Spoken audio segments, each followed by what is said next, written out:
आपल्या हिंदू धर्माप्रमाणे आपण वर्षातले प्रत्येक सण म्हणजे साजरा करतो वर्षातला, आणि या प्रत्येक सणातून एक सकारात्मक ऊर्जा आपल्याला मिळते आणि ही सकारात्मक ऊर्जा वर्षभर पुरते आपल्या बघा जीवन जगण्यासाठी। जो वर्षातला जो पहिला सण आहे आपला तो म्हणजे मकर संक्रांत आहे बघा, आता इंग्रजी महिन्यातला पहिल्या वर्षातला। परंतु मकर संक्रांत म्हणजे काय बरं, हिला मकर संक्रांतच का म्हणतो? तसा मकर संक्रांत हा जो सण आहे तसा सुहासिनीचा सण, स्त्रियांचा सण, आपल्या बहिणी बाळांचा सण।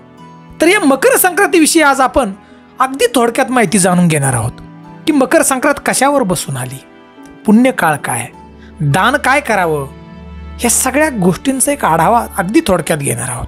हिंदू धर्मामध्ये मकर संक्रांत हा अतिशय महत्वाचा सण, अतिशय। तसं मकर संक्रांत ही बघा प्रत्येक महिन्यात येते, थोडंसं ध्यान देऊन ऐका। मकर संक्रांत प्रत्येक महिन्यात येते। सूर्याच्या एका राशीतून दुसऱ्या राशीतला प्रवेश करण्याच्या प्रक्रियेला बघा संक्रांत म्हटलं जातं। एकूण राशी 12 आहेत आणि महिने सुद्धा 12 आहेत, त्यामुळे वर्षभरात 12 संक्रांती होत असतात। पण सूर्य जेव्हा त्याची धनु राशी सोडून मकर राशीत प्रवेश करतो तेव्हा मकर संक्रांत होते बघा, आणि आपण मकर संक्रांतीचा सण त्यावेळी साजरा करतो।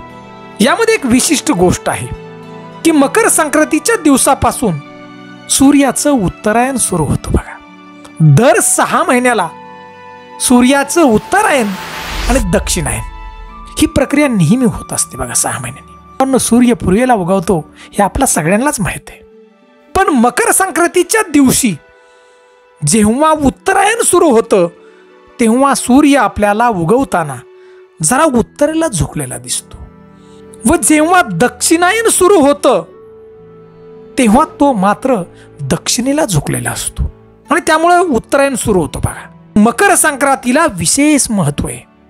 एकदा नवीन वर्ष चालू झालं की पहिला सण म्हणजे मकर संक्रांत।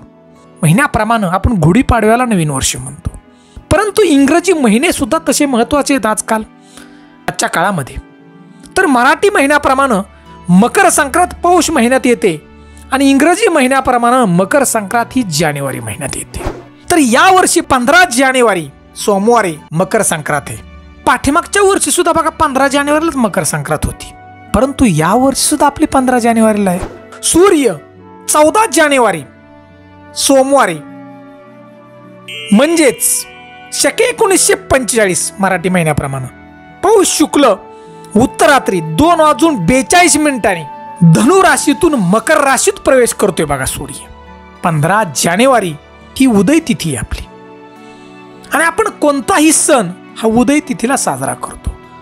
त्यामुळं या वर्षी 15 जानेवारी सोमवारी आपण मकर संक्रांत साजरी करायची बघा। तर आपण मकर संक्रांत ही कशावर बसून आली, पुण्यकाळ, ह्या सगळ्या गोष्टी पाहणार आहोत। मकर संक्रांतीचा जो पुण्यकाळ आहे तो सूर्योदयापासून मावळेपर्यंत आहे बघा, म्हणजे सकाळपासून संध्याकाळपर्यंत। तसं मकर संक्रांत ही अतिशय शुभ आहे बघा। ही संक्रांत ही शुभ आहे, अशुभ नसती बघा, कारण आपण पूजा करतो। तर बांधवांनो, संक्रांत ही देवी जगदंबेचं रूप आहे। मकर संक्रांतीचं वाहन यावर्षी घोडा आहे आणि उपवाहन सिंह आहे।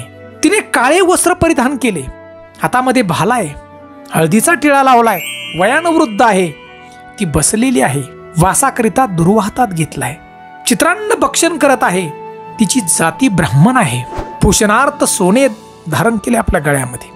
आणि यावेळेस बघा मकर संक्रांतीचं नाव हे घोरा असून नक्षत्र नाव मोहदरी, उत्तरेकडून दक्षिणेकडे जात आहे, नैऋत्य दिशेला पाहत आहे। आता संक्रांतीचं फळ काय, तर बांधवांनो, मकर संक्रांतीनं ज्या वस्तू परिधान केल्या आहेत त्या महाग होतील, आणि संक्रांत ज्या दिशेकडून आली त्या दिशेतल्या लोकांना सुख प्राप्त होईल। आता ह्या पर्व काळामध्ये दान काय करायचं, तर नवीन भांडी आपण दान करावीत, गाईला घास द्यावा, तिळपात्र दान करावं, गूळ द्यावं, वस्त्र दान करावं, घोडा दान करावी, जमीन दान करावी।